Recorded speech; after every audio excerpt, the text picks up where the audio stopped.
All right, I have the pleasure of introducing our second speaker, Dr. Carol Brochin, who is assistant professor here at the University of Arizona of Bilingual and Multicultural Education. She's an affiliate faculty in the Second Language Acquisition and Teaching program, the Institute for LGBT Studies, and the graduate minor in Social, Cultural, and Critical Theory. Dr. Brochin's research agenda addresses literacy studies and bilingual teacher preparation, children's and young adult literature, and queer studies in education. Dr. Brochin's work has received numerous awards, including grants from the American Association of University Women, the Association for the Study of Higher Education Lumina Foundation, and the National Council for Teachers of English. Her scholarship can be found in numerous journals and edited volumes. For example, her article, Literacies at the Border, Transnationalism and Biliteracy Practices of Teachers Across the U.S.-Mexico Border, appeared in the International Journal of Bilingual Education and Bilingualism in 2012. And a co-authored piece entitled Chicana Latina Feminist Methodologies of Embodiment, Testimonios in the Adult Literature Novel Before We Were Free, appeared in a volume on methodologies of embodiment in 2015. The title of Dr. Brochin's talk today is Crossing Linguistic Borders and Gendered Binaries, Stories of Inequality, and Inclusion in Bilingual Queer Communities. Please join me in welcoming Dr. Brochin.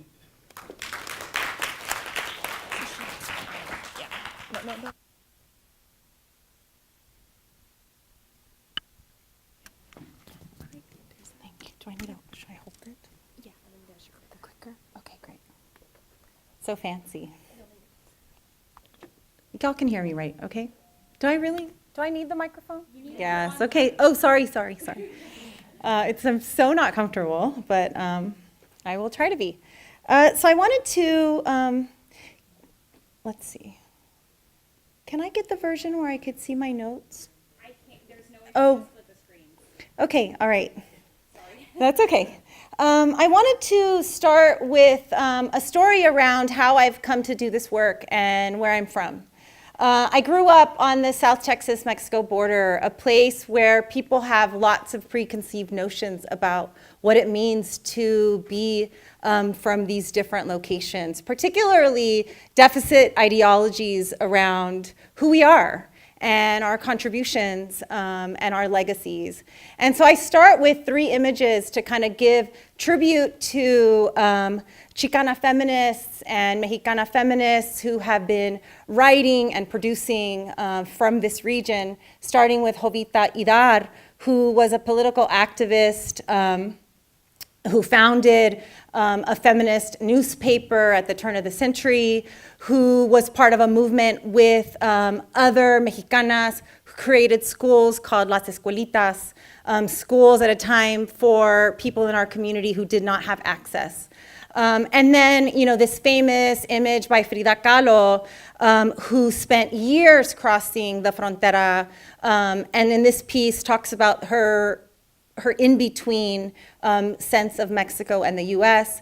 And then finally the work of Gloria Anzaldúa. And so a lot of you might know her work, her theoretical texts around borderlands, but few people turn to her children's literature to kind of think about the ways in which she was asking us, even in the early 80s, about like racial segregation and linguistic segregation and words used to further marginalize our kids.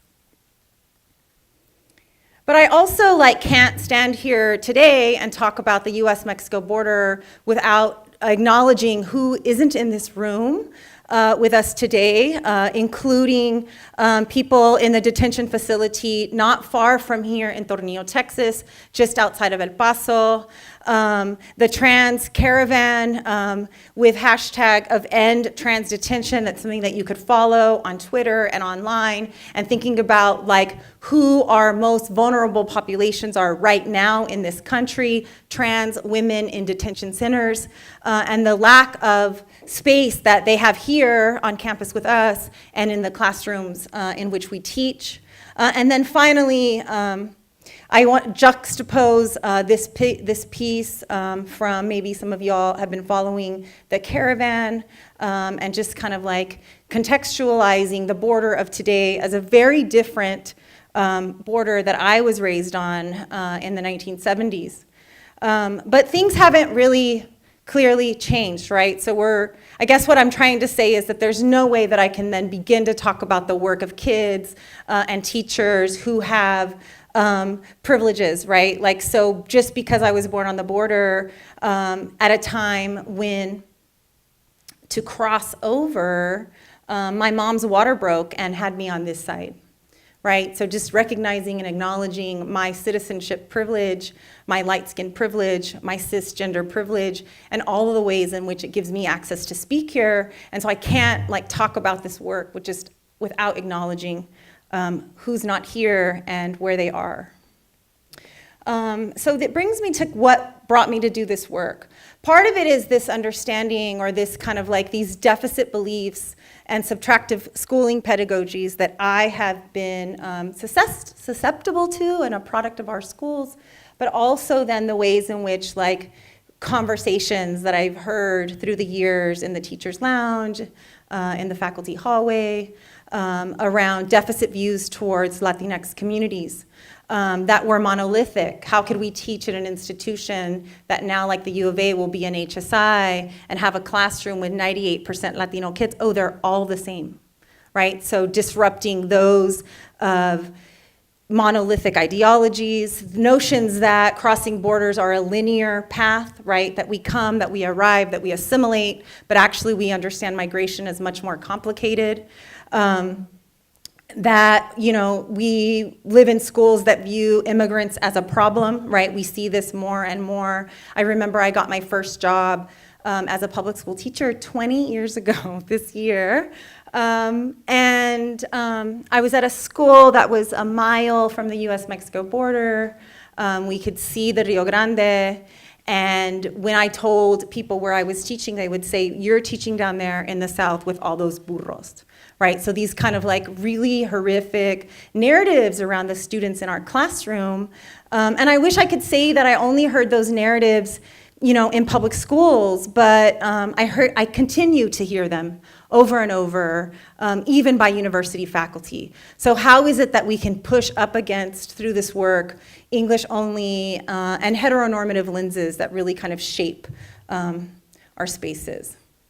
And so I won't go through kind of all the frames that really guide my work. Today I want to focus in particularly in the section in the middle around drawing from queer and Chicanx feminist theories to understand the ways in which we shape our identities, and building on Gloria Anzaldua's work of geographies of selves to kind of think about the multiple ways in which we can allow students to engage with all of their identities. And then drawing on one of my most recent pieces on thinking about intersectional advocacy. So what does this work then mean for students in our classroom who often remain silent? And I turn now to the title and the kind of work that I'm going to share today around multimodal composing. And I draw primarily from one of my colleagues, Blaine Smith's pieces and work on social semiotics and understanding that multimodal composing offers entry not afforded with written text.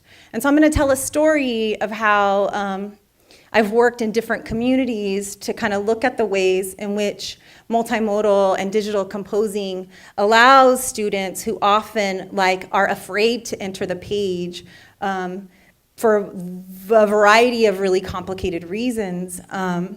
And then I'm going to try to tie it back to teacher preparation, which is really the crux of what I do.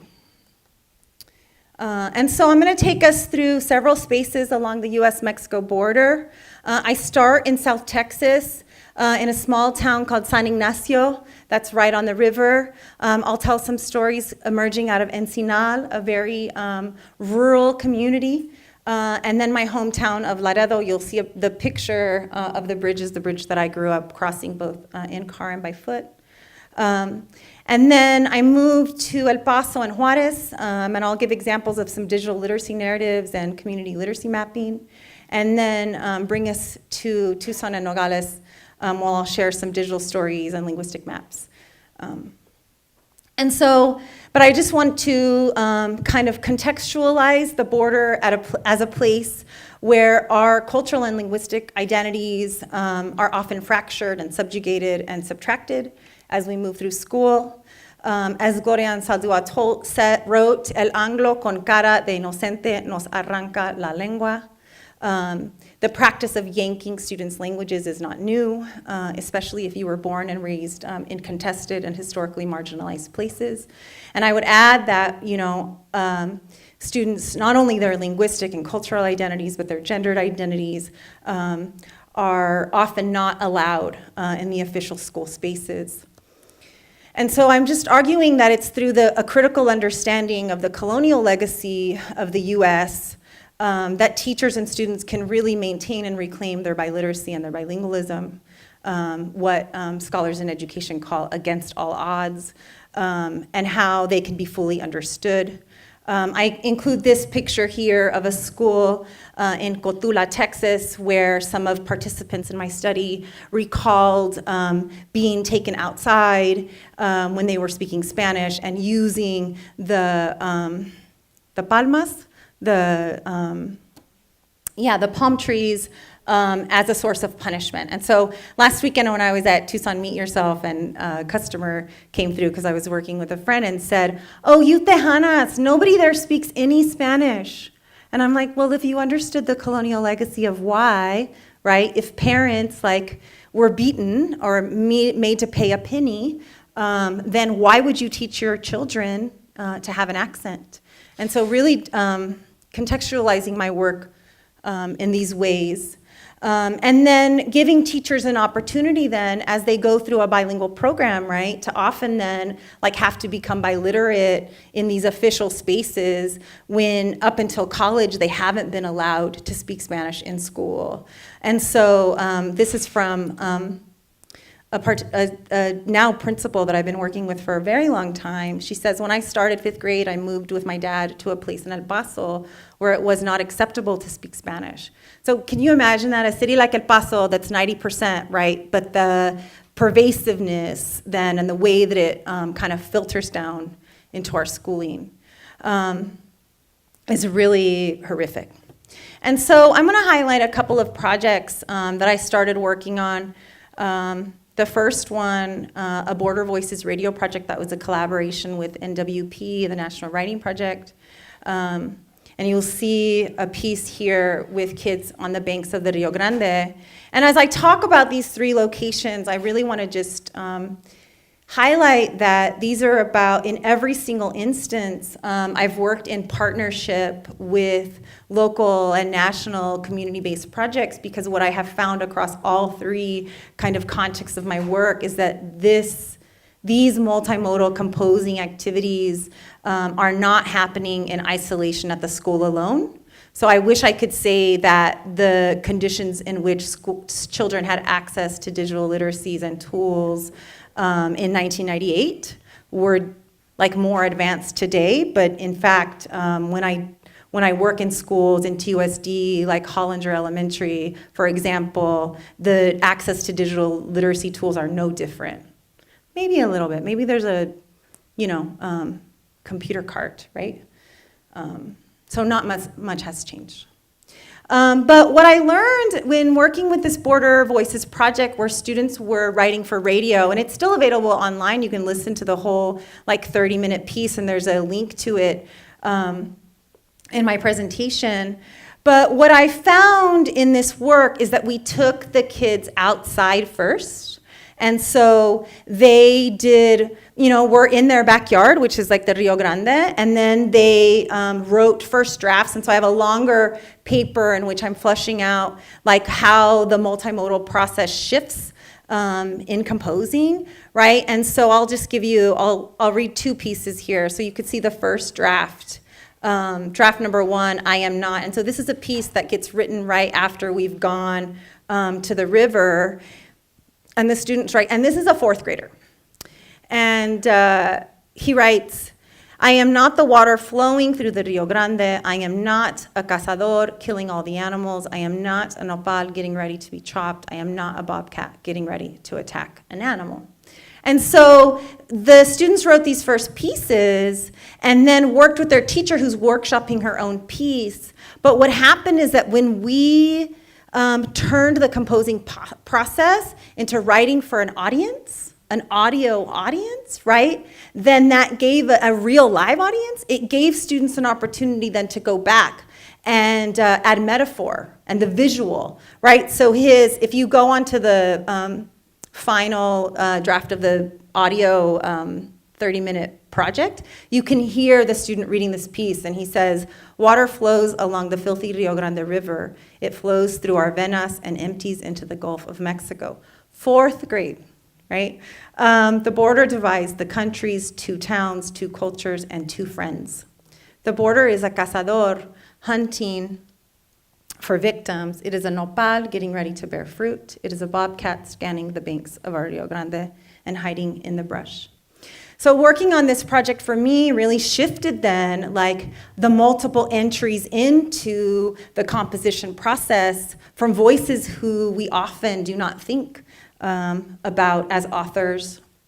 I won't spend very much time, but it led me then to work on another project on creating video poems, right? So for those of you, in the field know that we allow students then to write in response to prompts. But what I, as an early teacher, learned working on this project was that, like, it really disrupts my notions of writing process as a linear, like, one, you write as a brainstorm, right? So for those of you that are teachers or like know the scripted kind of writing process and the way that the literature talks about it, it never has been enacted in that way for me, particularly when working with the communities that I'm from.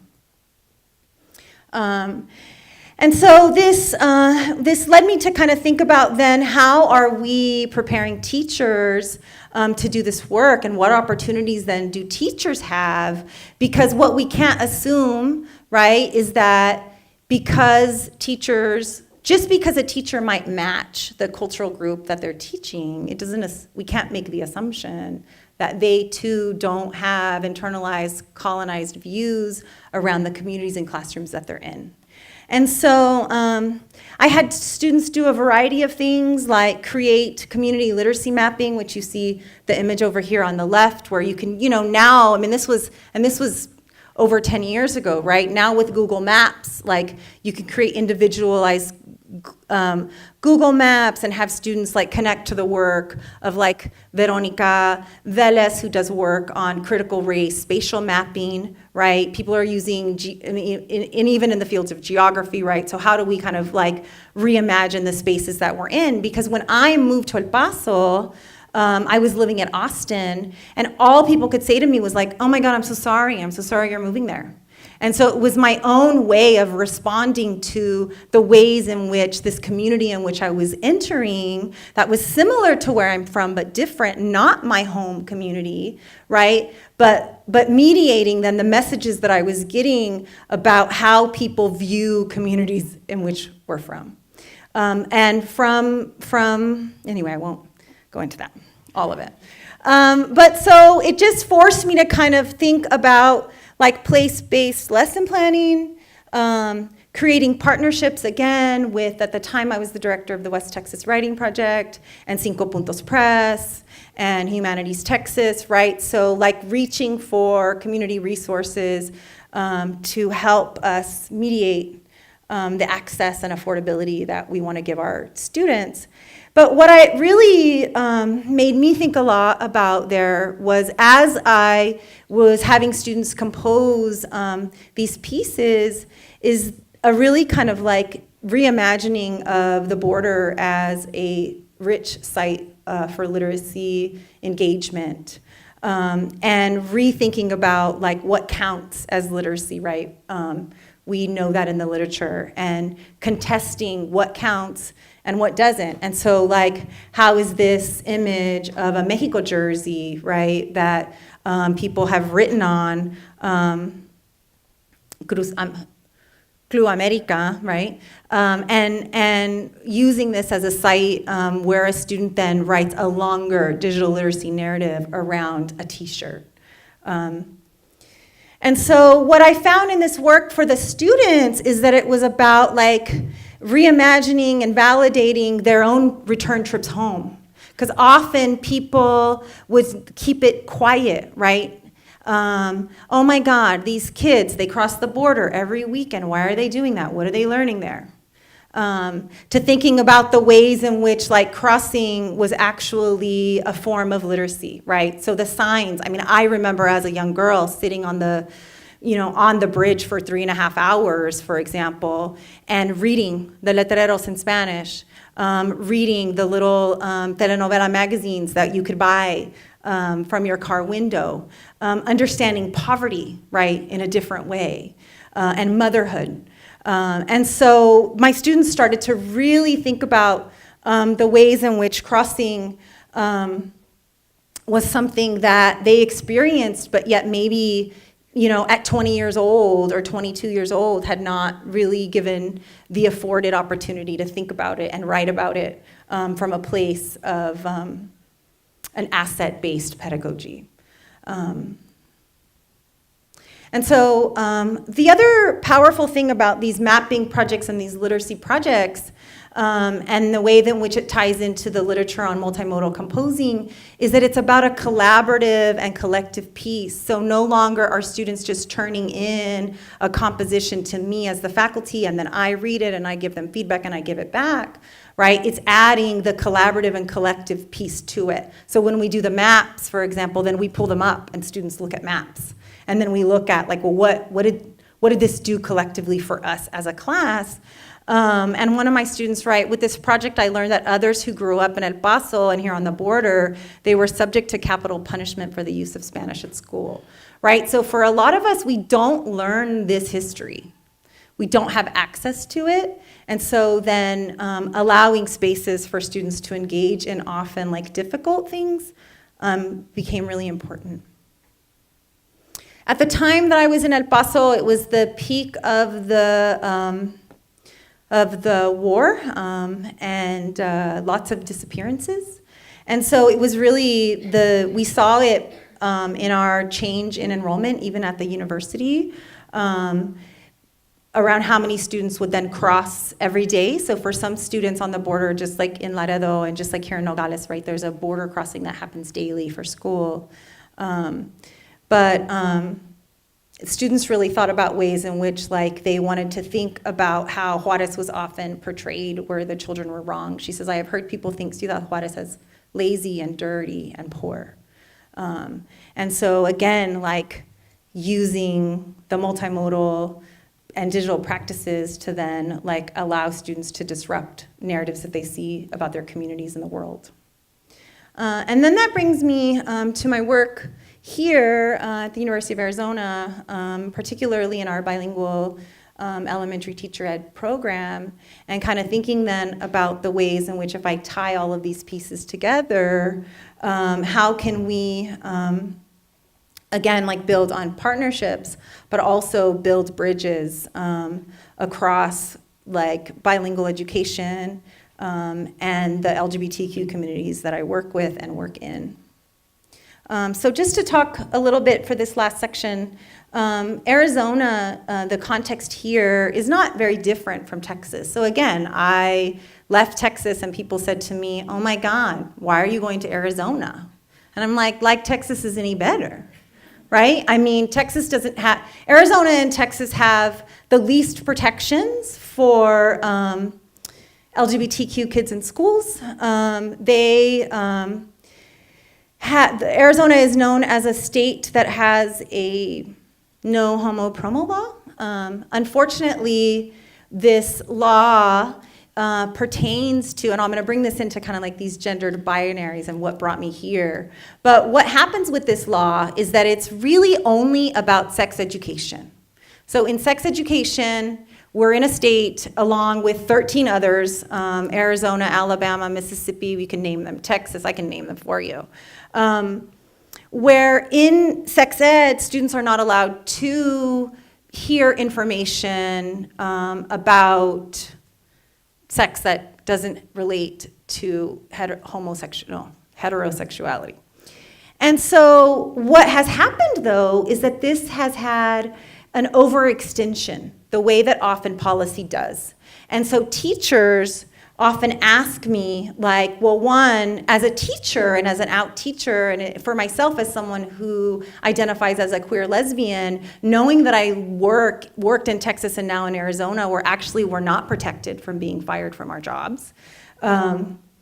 And we work in districts that have non-discrimination policies, right? But it doesn't mean that the discrimination isn't happening.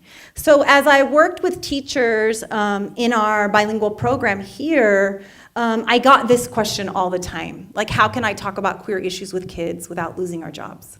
Who's gonna have my back in that?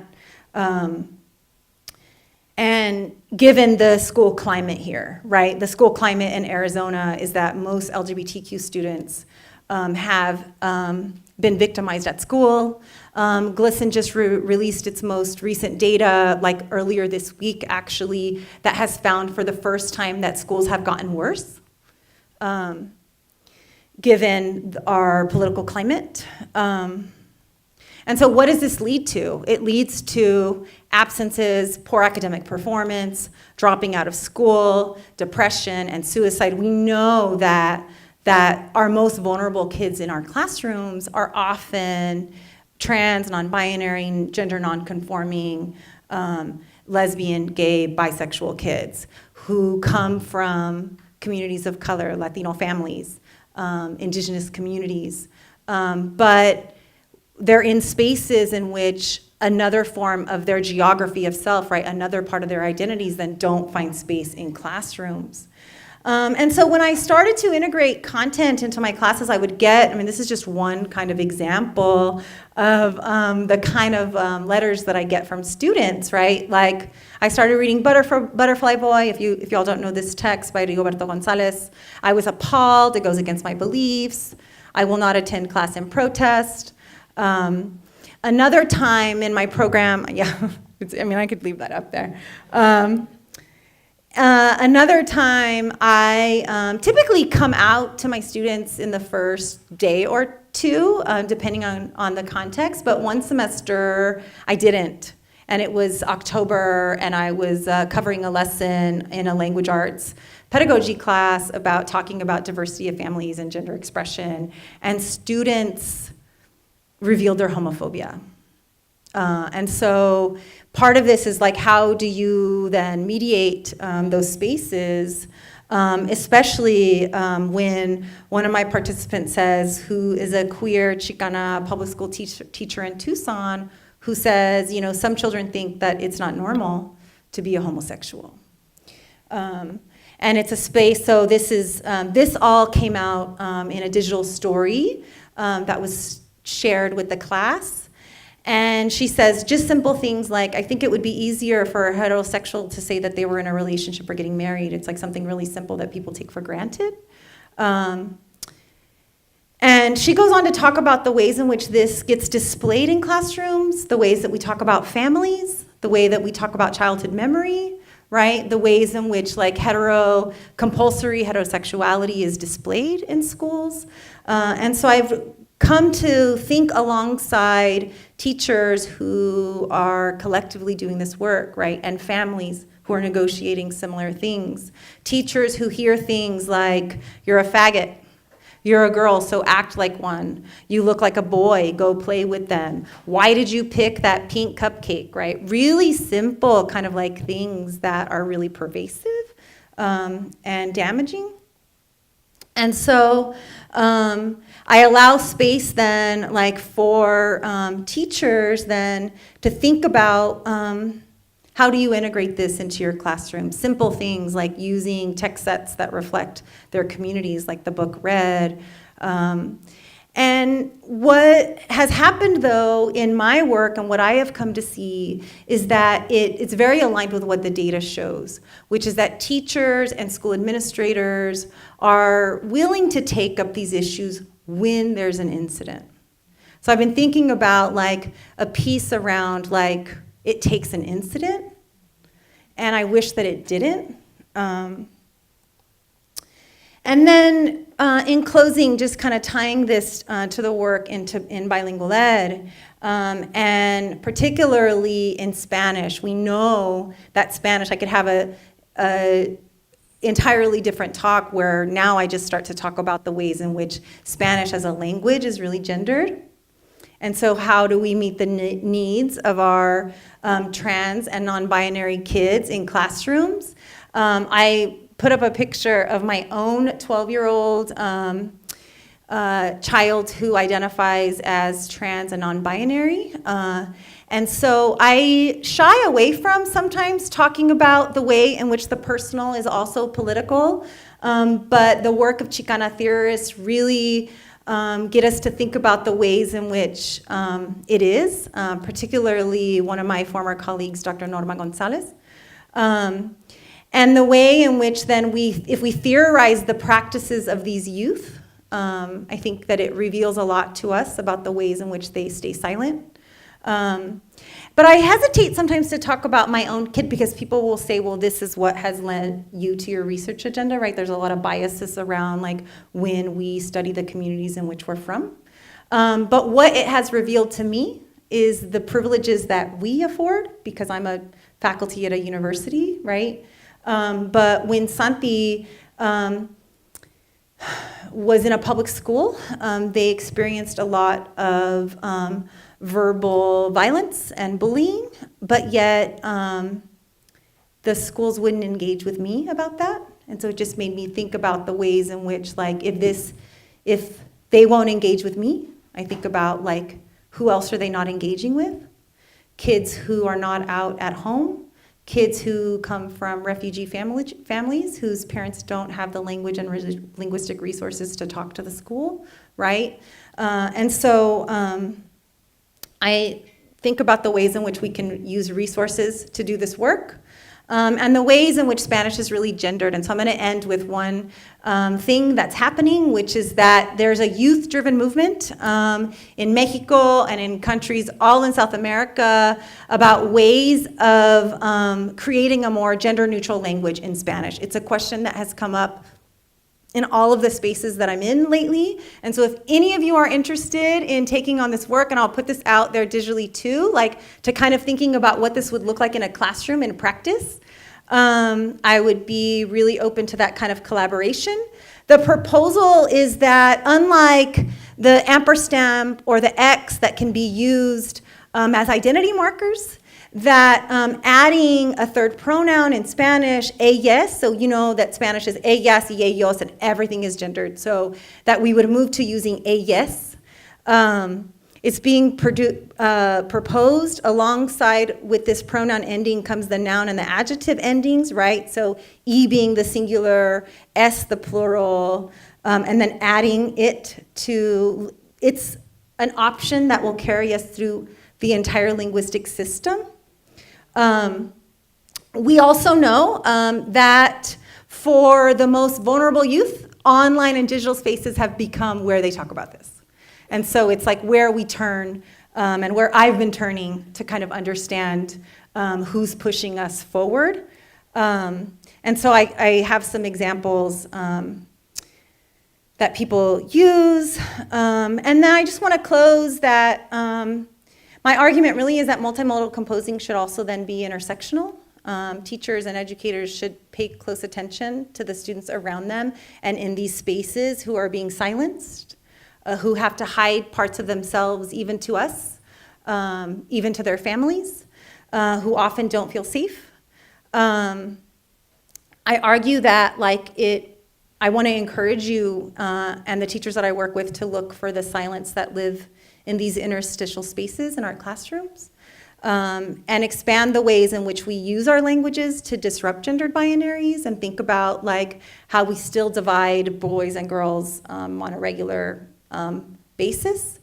And building on the work of Paulo Freire and Donaldo Macedo, who talked about, the ways in which we read the world first and read the word.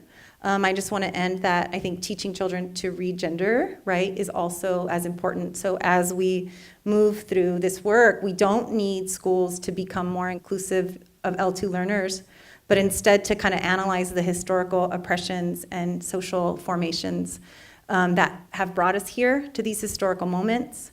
And without engaging students in multimodal composing, without attention to issues of inequity that extend beyond language, we can then find ourselves being advocates for some marginalized groups while also participating in silencing others. So I just want to leave us with that. Thank you.